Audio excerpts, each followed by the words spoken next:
Donc, ce qu'on va faire ici, est-ce que là, normalement, vous avez le diaporama en dessous, et puis normalement, vous voyez à l'écran juste au-dessus. Ça marche comme ça ou pas?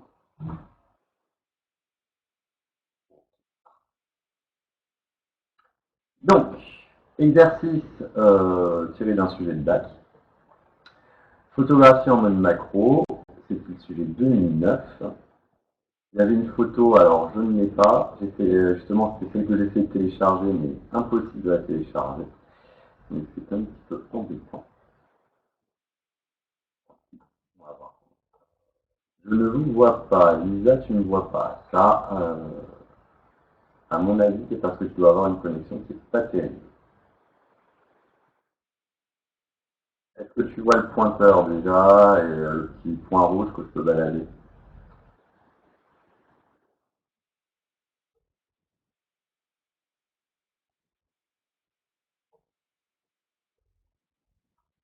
Que je vous ai mis peut-être ça aussi. Option configuration. Tac, tac. Voilà, en mode examen. Paramètres multimédia. Connexion.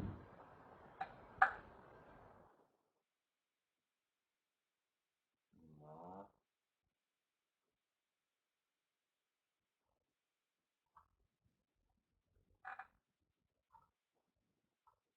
Attends, peut-être là.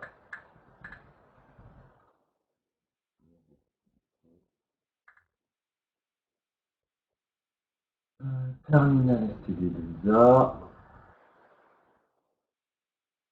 Modifier.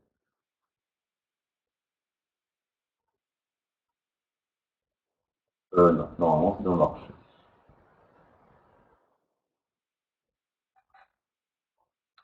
Bon, Louise est là aussi. Qui est parti? Je ne sais pas. Lisa est partie. Donc je reviens là-dessus. Alors, la photo, donc je ne l'ai pas, désolé. Elle a été prise, juste une photo d'une abeille en noir et blanc qui a été prise avec un appareil réflexe. 24-36. Alors ce 24-36, ça veut simplement dire que la pellicule est à une taille de 24 mm par 36 mm de large. Donc 24 mm de haut et 36 mm de large. Et on utilise le mode macro. Donc le mode, c'est simplement, on va simplement étudier ce que c'est que ce mode. Et il faut, pour utiliser le mode macro, un dispositif optique qui est particulier, qui va permettre d'éloigner la lentille objectif de façon assez importante, bien au-delà de la distance focale de la lentille que vous utilisez. Alors, pour quel but? On va voir. Ça va permettre justement de prendre des champs larges et de prendre des photos sur de très très longues distances. Alors, faire un schéma de la situation sans souci d'échelle en représentant l'abeille par un segment vertical AB. Donc, l'abeille, c'est votre objet. A', B', ce sera votre image. O, le centre de la lentille, donc de l'objectif. Et vous ferez figurer les trois OBL, les trois rayons principaux. Donc, pour faire ça, c'est le schéma habituel. Vous mettez votre objet, votre lentille, votre image, avec vos trois rayons. Donc, le rayon rouge, c'est celui qui passe par B, par O, centre de la lentille, il n'est pas dévié. D'accord, c'est celui-là. Le rayon qui passe par B, qui est parallèle à l'axe optique, ressort par le foyer image F' de la lentille. Le rayon qui passe par B et par F, lui, il va ressortir parallèle à l'axe optique. F étant le foyer objet de la lentille, symétrique par rapport à la lentille. Ouais. L'image que vous obtenez dans cette configuration, vu que l'objet est situé avant le foyer objet de la lentille, ce sera une image qui sera réelle et inversée. Alors, pourquoi inversée? Puisque la flèche AB qui représente l'objet, elle est vers le haut. L'image que vous obtenez, elle est dirigée vers le bas, donc on dit que l'image est inversée. Donc, je pense que ce schéma, en général, vous commencez à bien maîtriser. Est-ce qu'il y a des questions là-dessus?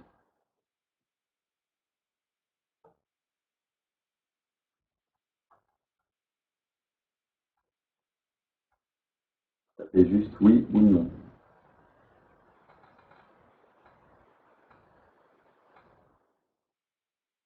Merci, chacun.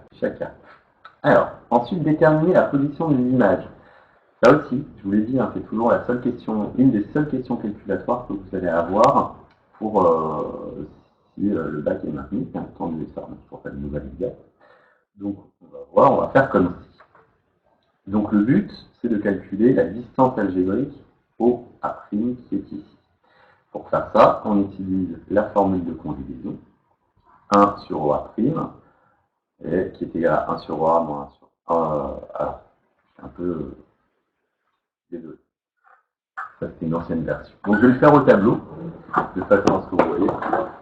Alors, comment, normalement, il faut le rédiger, ce truc-là? On utilise la formule de conjugaison en disant que 1 sur OA' moins 1 sur OA est égal à 1 sur F'. Juste vérifier la formule. Nous, ce qu'on cherche, notre inconnu, c'est OA'. Donc, je vais l'écrire en rouge, de façon à ce qu'on apprenne à l'isoler. Et donc, on va faire passer tout ce qui ne contient pas OA' du côté droit de votre équation. Ça, c'est équivalent à écrire que 1 sur OA' est égal à 1 sur F' plus 1 sur OA. D'accord? Ensuite, comme on a une somme de deux fractions, comment est-ce qu'on additionne deux fractions? Qu'est-ce qu'il faut faire? Ça vous fait réviser vos maths aussi.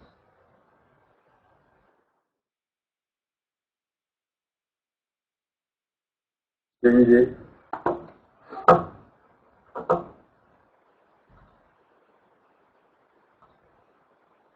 Personne.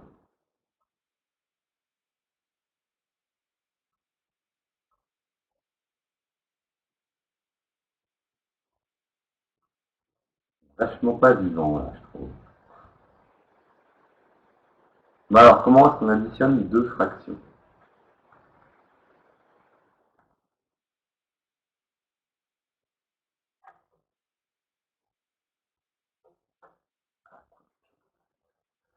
Bon, je donne la réponse. Pour additionner deux fractions, il faut qu'elles aient le même dénominateur. Donc le dénominateur commun, ça va être le produit de F' avec OA.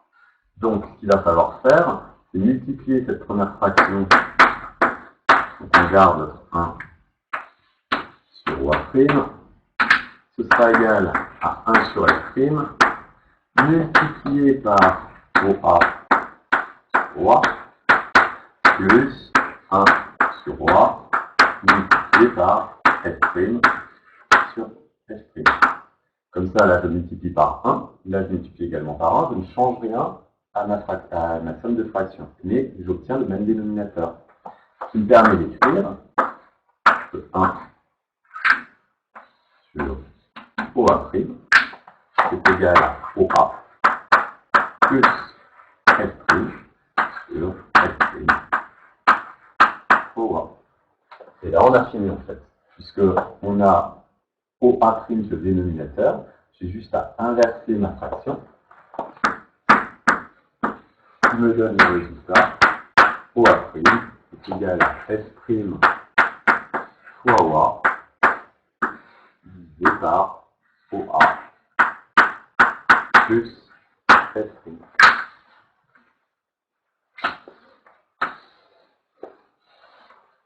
Et de là, c'est l'application numérique. Attention, OA est négatif. Pourquoi? Parce que l'objet est devant la lentille. Donc on fait un petit schéma, on a notre lentille qui est ici, le point O.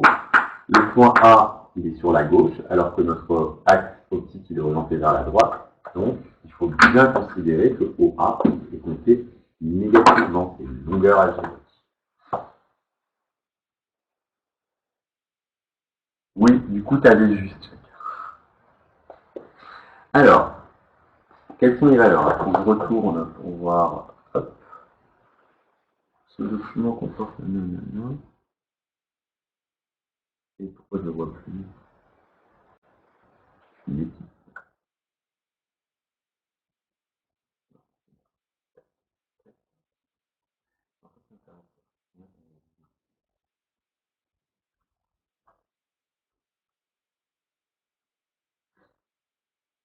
Donc, ce que l'on a, 1 sur...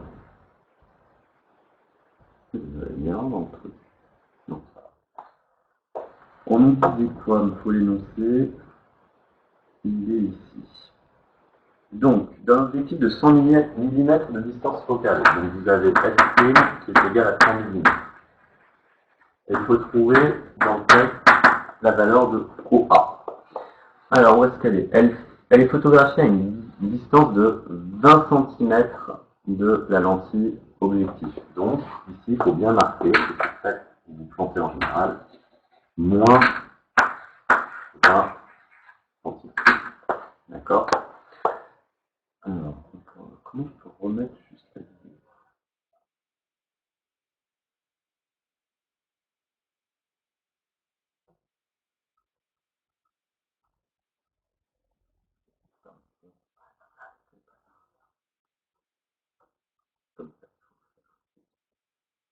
Voilà. Et donc on remplace. Alors, il y a un piège. Il est où le piège maintenant? Il faut faire attention. Parce que le S' en 100 mm et OA à moins 20 cm.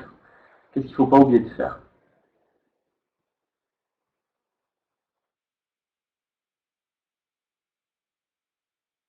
Exactement. Donc soit vous convertissez tout en millimètres, soit vous convertissez tout en centimètres. Comme vous préférez, ça revient au même. Donc chacun, tu me dis, tu préfères quoi? Qu'est-ce qui te semble le plus simple? Allez, en millimètres. D'accord. Donc on a OA qui est moins 20 cm, un petit pareil que moins 200 mm.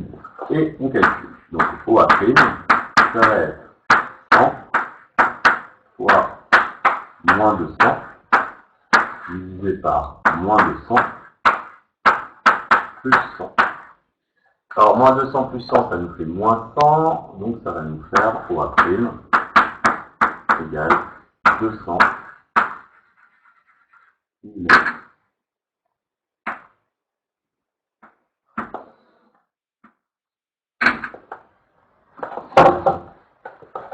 Est-ce que c'est bon pour ce calcul?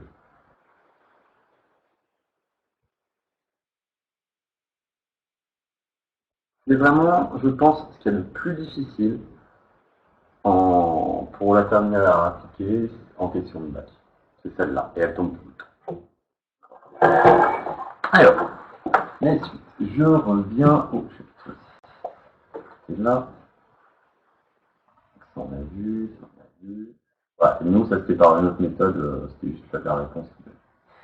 Est-ce que le résultat est en accord avec ce qui est dit plus haut sur la particularité du mode macro?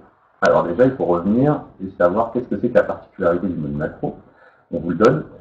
Ce mode nécessite un dispositif particulier permettant d'éloigner la lentille objective d'une distance assez grande du film, bien au-delà de la distance focale de l'objectif utilisé.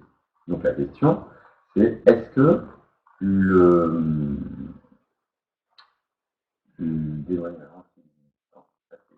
est-ce que le film et la lentille objective est plus grande que la distance focale de votre lentille, tout bêtement. Donc nous, ce qu'on a trouvé, c'était OA' égale à 200 mm. La focale, elle, valait 100 mm. Donc l'image se forme 2 fois plus loin que sur la pellicule au départ. Donc on est bien en accord avec la nécessité d'éloigner la lentille objective du film. Donc le justificatif, c'était OA' égale 200 mm, qui est beaucoup plus grand que les 100 mm. C'est 2 fois plus long. Voilà pour cette réponse. Donc c'est sûr que vous n'avez pas répondu à la question d'avant. Ça reste un peu plus dur, mais vous auriez quand même pu dire oui, vous disiez simplement sans accord, car on devrait trouver OA' est supérieur à F'. Donc ça, c'est juste aussi. C'est bon, je peux passer?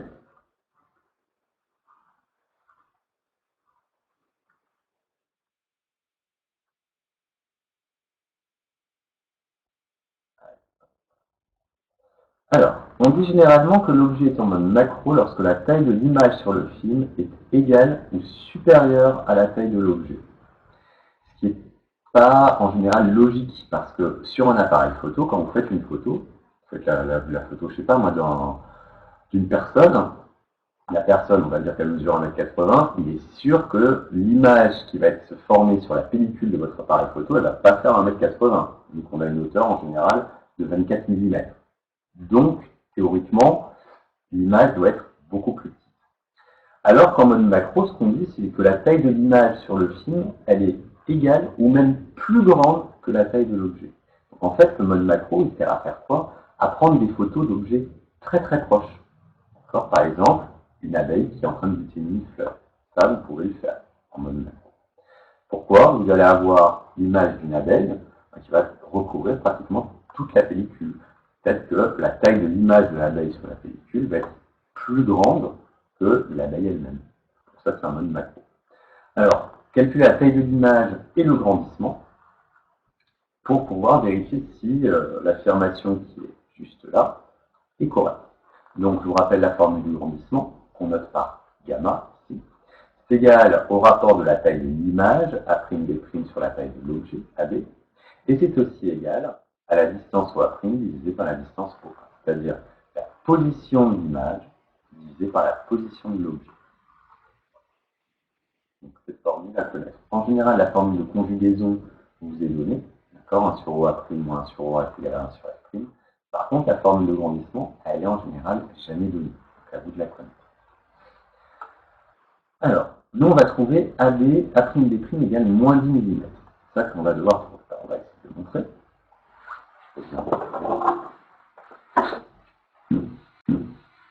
Et c'est ce qu'on va utiliser. Donc, comment on va faire ça? Il y a plusieurs méthodes. Moi, je vais d'abord calculer le grandissement, gamma, en utilisant le fait que gamma, c'est A'B' sur AB.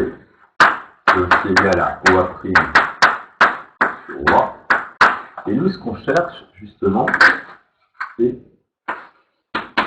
ce A'B'. D'accord? Et le comparer à... Alors, on va d'abord calculer gamma. D'abord, calculer gamma. En disant que gamma, c'est OA' sur OA. Parce que OA', je le connais, je viens de le calculer. OA nous est donné.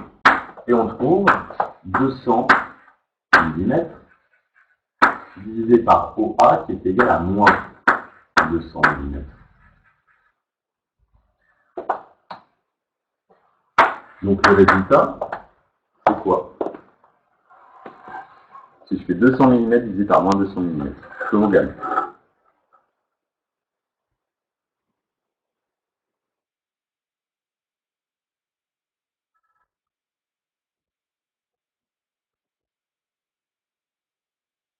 Alors,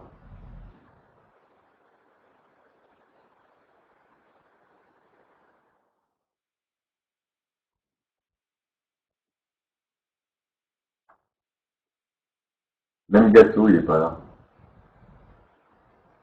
1 ou 0. Oh, chacun, 1 ou 0. Réfléchis. Tu as une tarte, tu la divises par une tarte. Tu as une tarte. Pour avoir 0 dans une fraction, tu fais 0 divisé par quelque chose. Là, tu obtiens 0. Mais 200 divisé par 200, ça fait 1. Sauf que là, il y a un moins, donc on a moins 1. Il n'y a pas d'unité, d'accord? Le grandissement est sans unité. Il veut dire quoi, ce grandissement en gamma? C'est que l'image est inversée.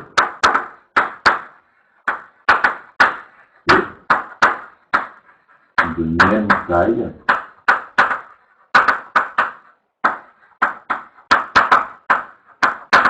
que l'objet.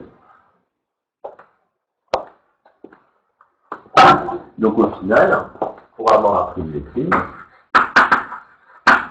comme c'est une même taille, on dit que A' des primes, c'est simplement gamma multiplié par AB. Et vous obtenez moins 1 multiplié par...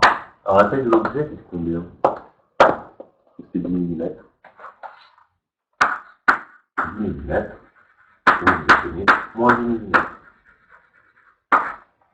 Qui confirme le fait que l'image, elle a exactement la même taille que l'objet, donc on est bien en mode macro. Puisque le mode macro, c'est caractérisé par le fait que l'image, elle est au moins en taille, elle a au moins la même taille que votre objet, si ce n'est plus grande que la taille de votre objet. Je reviens dessus.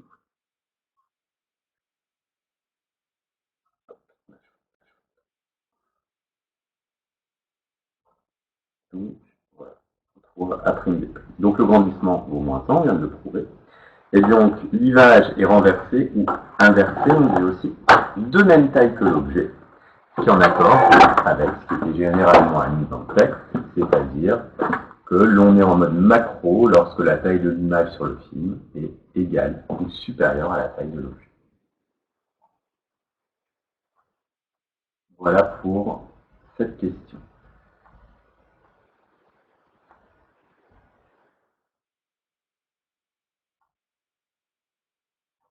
Je peux passer? Il nous reste 4 diapos pour finir ce chapitre.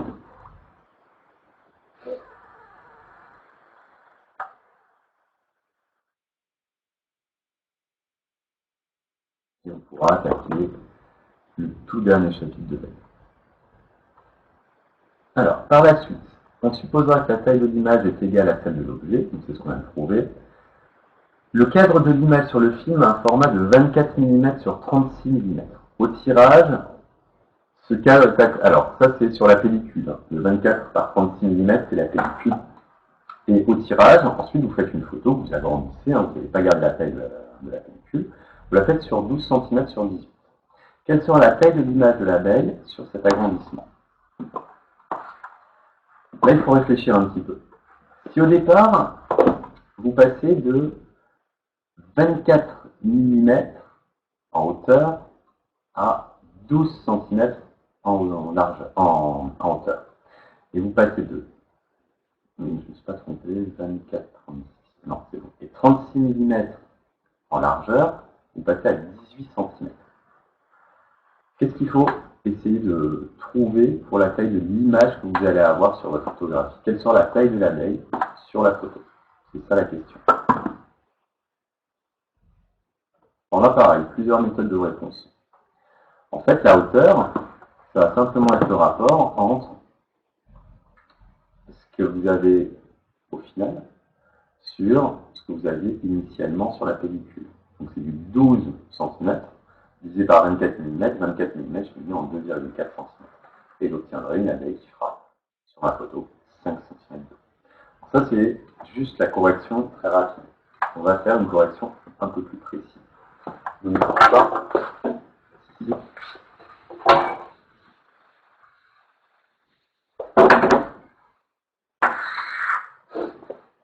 donc on passe de 24 mm par 36. Ça c'est la pellicule. Et on arrive à une photo de 12 cm par 10.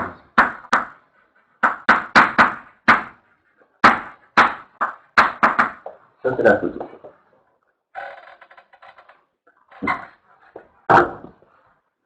Donc, pour faire ça, en fait, il faut simplement calculer le facteur de grandissement qu'on a utilisé pour passer de la pellicule à la photo.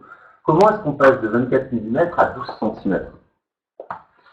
Donc, 12 cm, c'est égal à combien de millimètres, combien de fois 24 mm?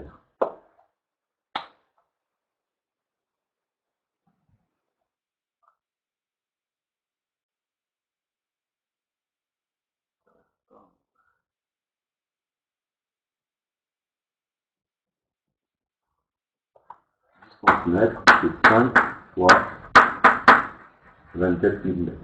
D'accord? Et on vérifie aussi, est-ce que 18 cm, c'est combien de fois 36 mm? Ben, si on fait 5 fois 36, qu'est-ce qu'on obtient?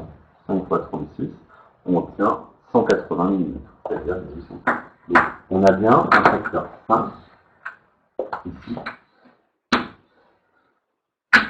entre la pellicule et la photo. C'est-à-dire toutes les dimensions que vous voyez sur la pellicule, elles sont multipliées par 5 sur le rendu final de votre photo. Donc, comme sur la pellicule,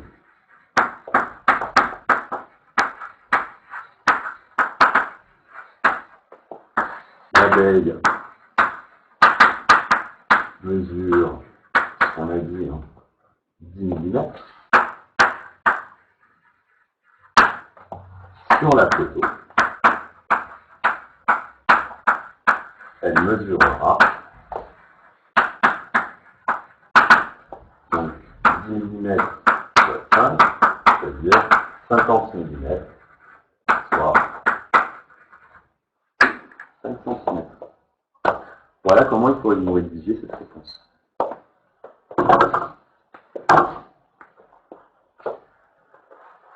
Pas compliqué si vous comprenez exactement le phénomène qui se passe.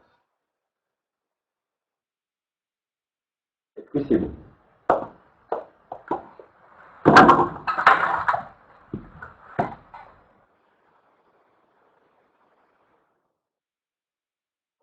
Oh Clément, il écrit miracle.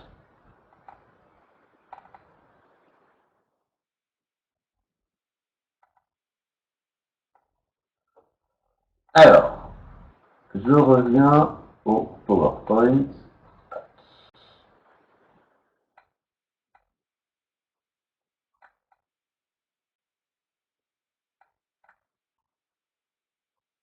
Alors,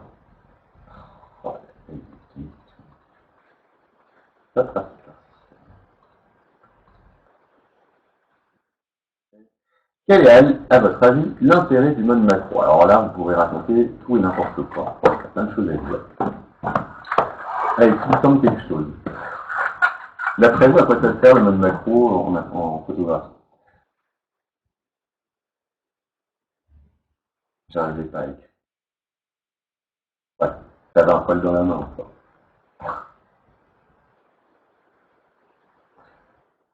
Alors justement, Clément, écris-moi l'intérêt du mode macro.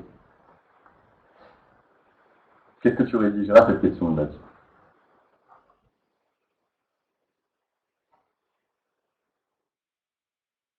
Ou Chaka, ou Louise, ou Lou, ou Lydia, ou Maëlle. D'avoir une meilleure qualité d'un objet réduit.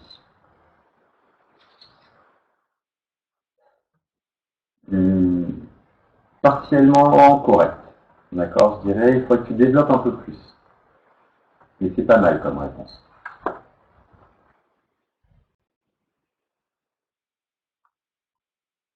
Quoi d'autre?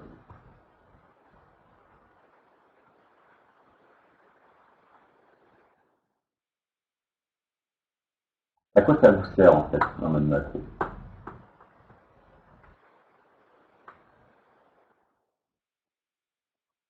Quel est l'effet artistique recherché, si vous préférez? N'oubliez pas, hein, vous êtes en art appliqué, on n'attend pas. Alors, c'est pas similaire à la numéro 6. Qui raconte? Bah oui, c'est la question 6. Mais non, là justement, chacun essaie trop d'aller dans les réponses purement physiques, mathématiques. Là, on vous demande pourquoi, quel est l'intérêt artistique au final du mode macro?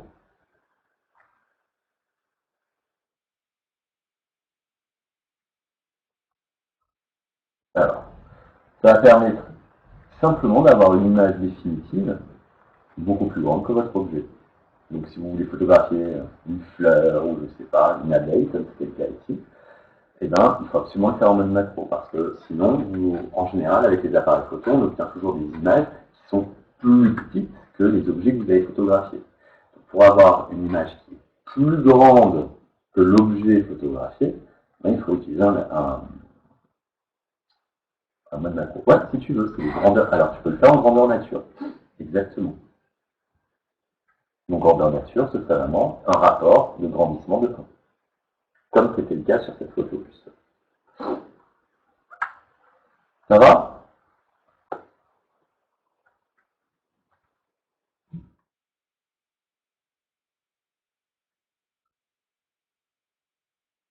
Alors, en mode macro, la mise au point est délicate. En observant la photo, que pouvez-vous dire de la profondeur de champ? Alors, comme j'ai vu la photo, bien entendu, ça va être un petit peu difficile. Donc, ce qu'on avait en fait sur cette photo, je vais essayer de vous en... Ouais, on va essayer de trouver une photo en mode macro, je vais vous uploader. Photo, mode macro. Ce sera pas une abeille. Tiens, si je trouve une abeille. C'est pas mal. Là, il y en a une, on la voit bien. Alors, je vais essayer de la télécharger. Enregistrer. Téléchargement. Et qu'est-ce que je vais en faire? Importer.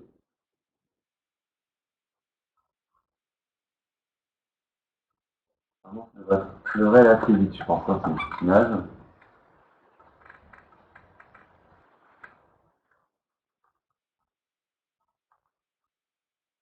Bah non.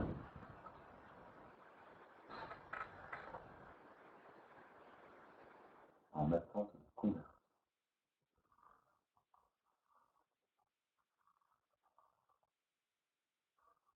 Bon, si j'arrive à le montrer, on va le laisser charger tranquillement. En fait, ce que l'on voit dans un mode macro, c'est que la profondeur de champ est super faible. Pourquoi? Parce que quand vous faites un mode macro, ben vous...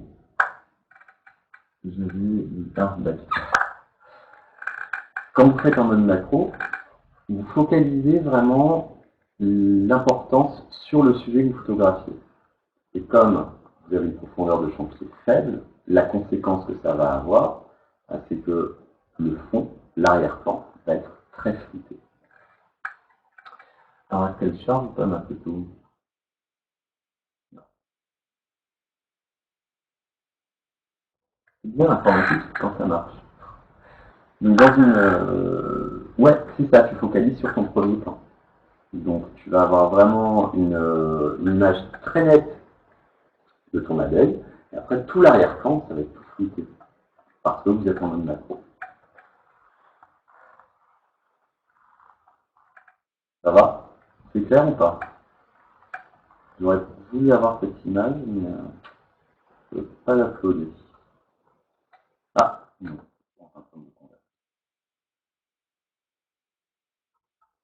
Pareil. Dans les reportages Arte. C'est ça, c'est exactement ça, Clément. Nature et découverte, voilà. Tu as exactement tout ce genre de photos. C'est bien, vous visualisez, je suis content. Allez, voilà pour cet exercice. Donc là, c'est plutôt la prise d'une photographie et en mode spécifique, le mode macro. Donc vous voyez, il y avait des questions sur l'ancien chapitre, sur les lentilles. Il y avait des questions sur les effets photographiques. En général, toujours la profondeur de champ. Des calculs de grandissement. Ça fait que de guider depuis tout à l'heure. Bah, nous, je pense que tu dois avoir une connexion toute pourrie chez toi. Ou alors, il y en a qui sont en plus sur le réseau, enfin, regarder Netflix et tout.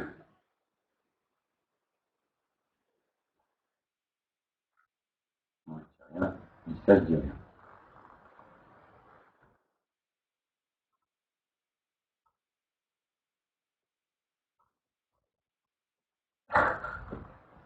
Alors, l'exercice 3, c'est sur le traitement de la photo. Donc là, on va plutôt être juste sur la partie chimie, et donc sur comment est-ce qu'on fait le développement d'une photo, le tirage d'une photo. Pareil, c'est du cours. La photo définitive sur papier a été obtenue par tirage du négatif en laboratoire en utilisant un agrandisseur. Rappelez sans les détailler les étapes qui conduisent à obtenir la photo noir et blanc à partir d'un négatif. Donc, vous avez votre négatif. Une fois que vous avez le négatif, qu'est-ce qu'il faut faire pour obtenir la véritable photo de papier que vous voulez montrer à tout le monde? Alors, c'est quoi les étapes?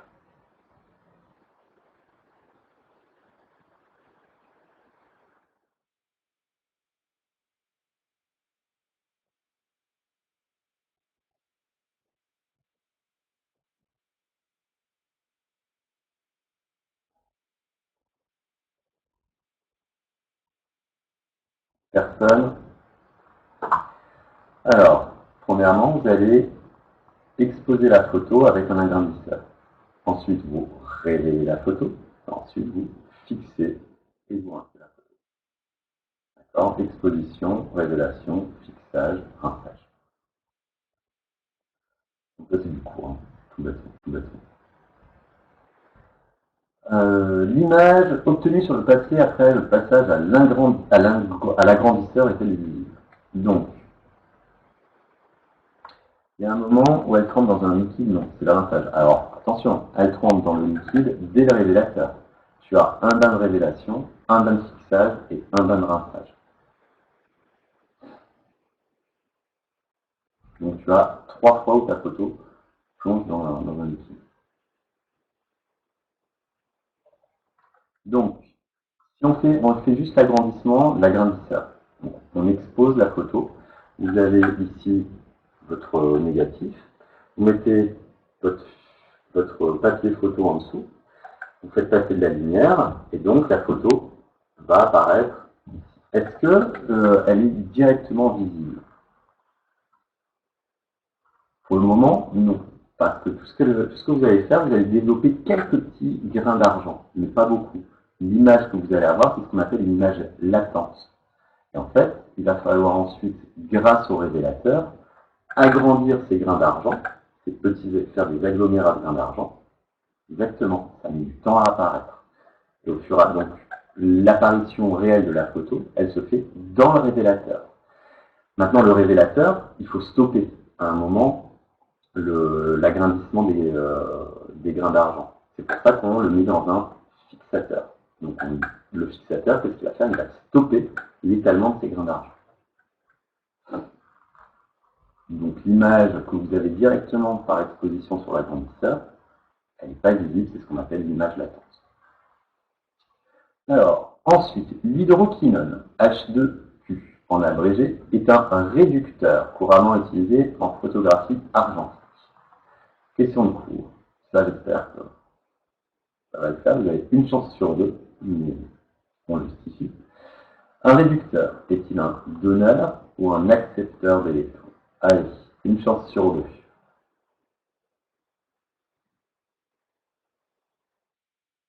Là, vous avez le droit de vous planter. Là.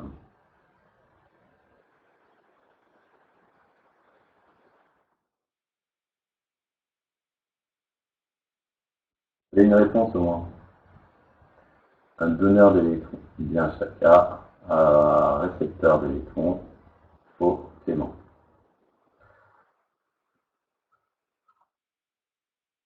Donneur d'électrons. Alors, on rappelle, pour s'en souvenir. Je passe la canne.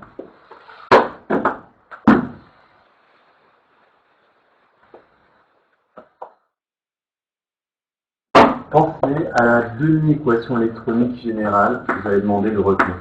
Hop, plus un certain nombre d'électrons est égal en réducteur. Quand on va dans ce sens, on fait une oxydation, puisque on oxyde le réducteur. Quand on va dans ce sens, l'oxydant est réduit, et donc une réduction. Donc au final, le réducteur qui est là, on vous dit dans le texte, je reprends ça.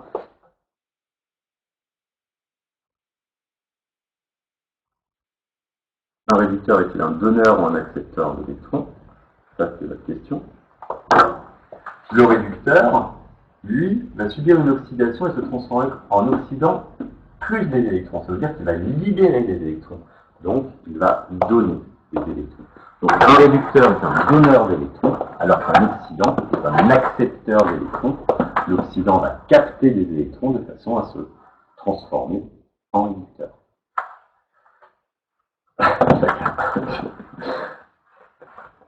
C'est ça.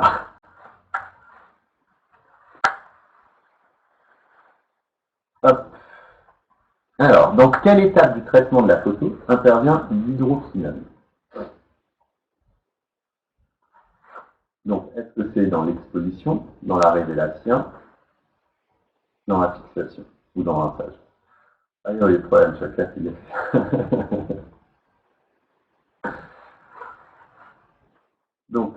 Quand est-ce qu'on a besoin d'utiliser l'hydroquinone? Pareil, ça on l'a vu dans le cours. C'est du cours. Rinçage, non. Le rinçage, justement, tu veux plus qu'il y ait de réaction chimique dans le rinçage. Tu vas tout enlever.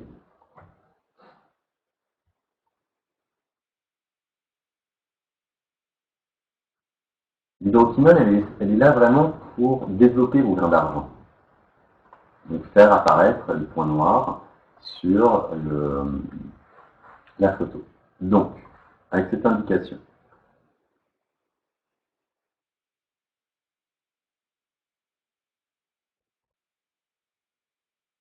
vous savez que c'est pas la rinçage, il n'y a plus qu'une chance sur 3 maintenant.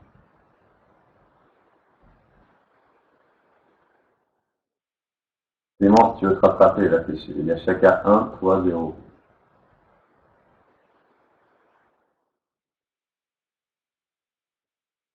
Ah, ils t'ont écrit juste ici. Exposition, révélation, fixation, rinçage.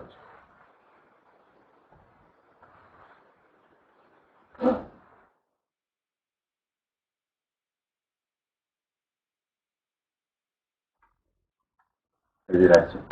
L'exposition, c'est simplement une activation des grains par la lumière. Ah ben non, là vous êtes tous trompés. La révélation, c'est justement la réaction d'oxydoréduction qui va permettre un agrandissement des grains, qui va favoriser la fabrication d'argent sur le film photographique. Donc non, c'était la révélation. Euh, donc, comme un réducteur doit réagir avec un oxydant, c'est quoi l'oxydant qui est utilisé lors d'une révélation de photo? Pareil, c'est du courant. À mon avis, ils ont souvent inclus. C'est l'ion argent. Pourquoi? Parce que nous, ce qu'on veut former, c'est de l'argent solide, donc des grains d'argent, de l'argent colloïdal, on appelle ça. Et donc, l'argent sous sa forme oxydée, c'est un ion argent, donc c'est l'ion Ag+. C'est-à-dire le liquide. C'est quoi ta question?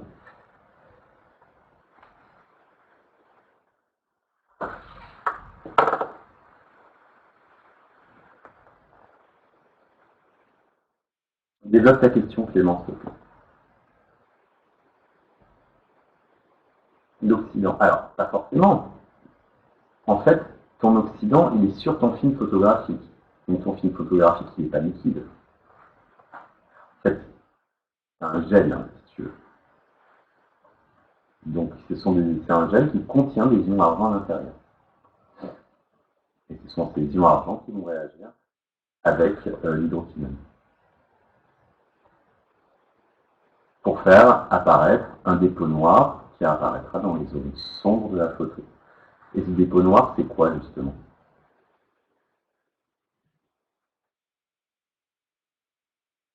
C'est lui qui sert à la réaction. Mais tu parles de quel liquide? Alors chacun, oui, pour la réponse de la question 6, ce sera bien de l'argent. Mais tu parles de quel liquide, Clément? Liquide dans, dans lequel tu plonges ta photo d'image latente? D'accord. Le liquide, lui, c'est de l'hydroquinone. C'est simplement de l'hydroquinone qui a été dilué donc dans l'eau. Et donc, tu plonges ta photo, elle contient quoi? Elle contient des ions argent dessus. Tu plonges cette photo dans les ions argent, et là où il y a une image latente qui commence à se former, l'hydroquinone va agir sur les ions argent et développer autour de ces ions, des atomes d'argent qui ont déjà été révélés dans l'image latente, vont faire développer les autres atomes d'argent. C'est clair ou pas?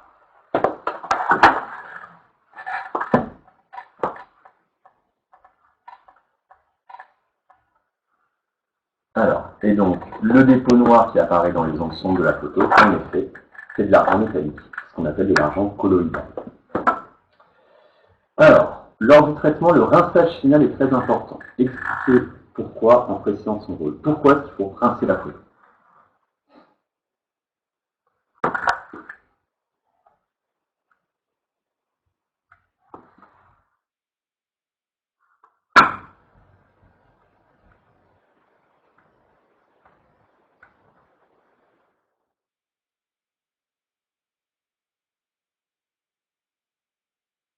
on a fait notre agrandissement. On a révélé la photo dans l'hydroquinone, on la fixe avec un autre produit, et enfin on la rince. Pourquoi est-ce qu'on doit la rincer? Je viens de remarquer, monsieur, que la correction soit l'exercice.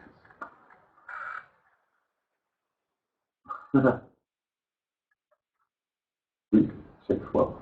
Le rinçage final, il une lésion AG+. En fait, vous enlevez tout le reste de lésion argent. Lésion argent, normalement, qui réagissent à la lumière, ben, ils vont, comme il n'y en a plus, ils ne vont pas réagir, et donc votre photo va pouvoir se développer tranquillement.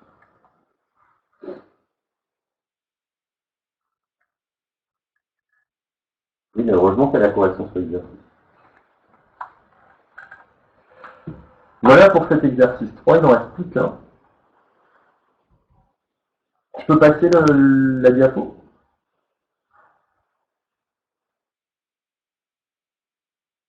Ouais.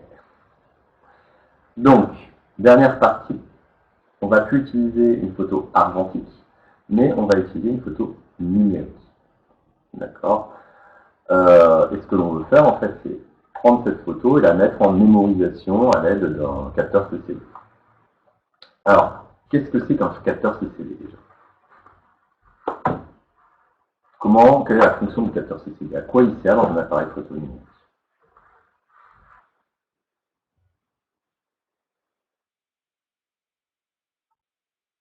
Donc, c'est des cellules qui vont convertir la lumière en un signal électrique. Donc, le capteur CCD sert à ça. C'est en fait comme notre rétine dans notre œil. Notre rétine, elle est constituée par des bâtonnets et des cônes qui vont capter la lumière. Et à chaque fois qu'un bâtonnet ou un cône est activé, il va y avoir un signal électrique qui va être transmis à l'intérieur de notre cerveau pour être interprété. Donc, ça capte la lumière. Alors, ces deux autres exemples d'appareils utilisant un capteur CCD, il y en a plein. Hein. Le fax, l'appareil photo numérique, le caméscope, la webcam, le lecteur de code barre, le scanner, bref, il y en a plein. Là, on peut en demander deux, vous avez à la recherche. Alors, là, pour la question 3, on arrive sur le niveau de codage.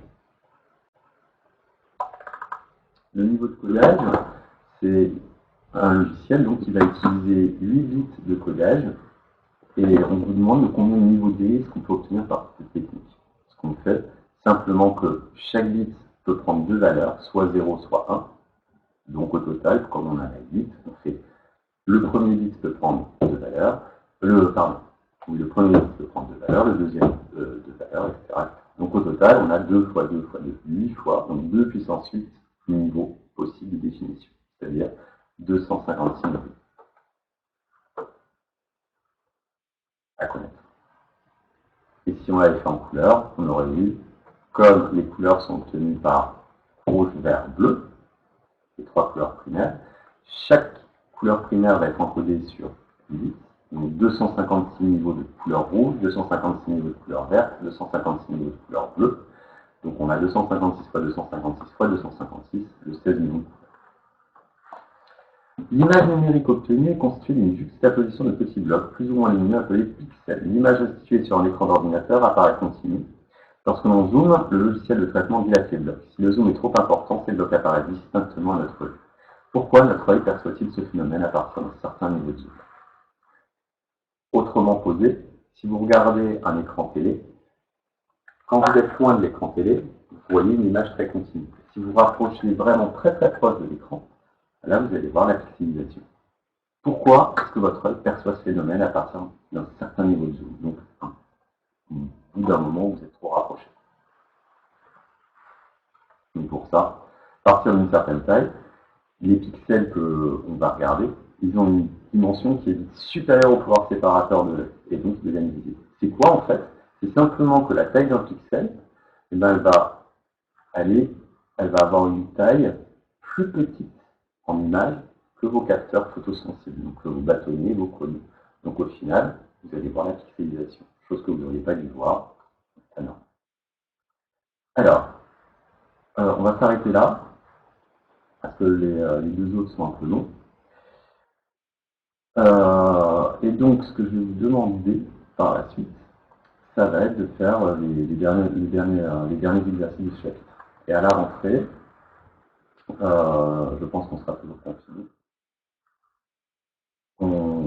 commencera le dernier chapitre. C'est un très long chapitre, mais qui est ultra intéressant, qui va utiliser en fait tout ce qu'on a fait pendant ces 2 années en physique et en chimie.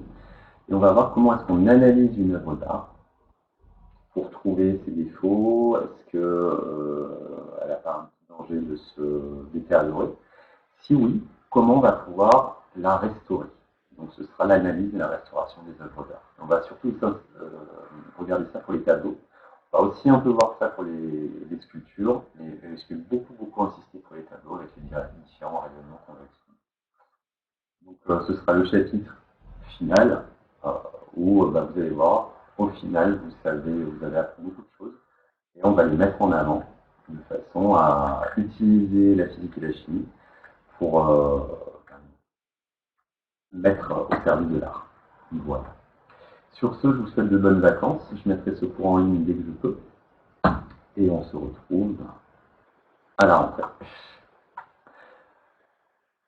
Bon confinement et je vous souhaite tout le meilleur. Prenez soin de vous, quoi. The chapitre d'art. Ouais, c'est ça. Allez, à bientôt. Je coupe l'enregistrement et je vais préparer l'autre classe.